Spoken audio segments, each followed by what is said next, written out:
Foundation சார்பில் மாணவர்கள், பொதுமக்கள் பங்குபெறும் சர்வதேச போதைப் பொருள் ஒழிப்பு மற்றும் விழிப்புணர்வு பேரணி நடைபெற்றன.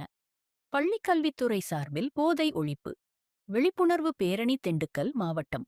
பள்ளிக்கல்வித்துறை சார்பில் பழனியில் மாணவர்கள் மத்தியில் போதைப் பொருட்கள் பயன்பாட்டிற்கு எதிராக விழிப்புணர்வு ஏற்படுத்தும் நோக்கில் போதை ஒழிப்பு விழிப்புணர்வு பேரணி நடைபெற்றது. அரசு பள்ளிகளைச் சேர்ந்த மாணவர்கள், ஆசிரியர்கள், கல்வித்துறை அதிகாரிகள், சட்டம் ஒழுங்கு மற்றும் போக்குவரத்து காவல்துறை அதிகாரிகள் கலந்து கொண்டு போதைப் பொருட்களின் தீமைகள் குறித்து பொதுமக்களிடம் விழிப்புணர்வு ஏற்படுத்தினர். அதன்படி மாணவர்களின் எதிர்காலத்தை பாதுகாக்க அனைவரும் ஒன்றிணைந்து போதைப் பொருள் பழக்கத்திற்கு எதிராக செயல்பட வேண்டும்.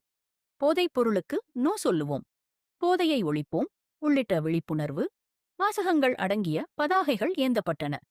நகரின் முக்கிய வீதிகளில் வழியாக நடைபெற்றது. இந்த பேரணி இந்நிகழ்ச்சியில் காவல்துறை அதிகாரிகள், போக்குவரத்து அதிகாரிகள், பள்ளி கல்வித்துறை அதிகாரிகள், பள்ளி தலைமை ஆசிரியர்கள் மற்றும் மாணவர்கள் உள்ளிட்ட பலர் பங்கேற்றனர்.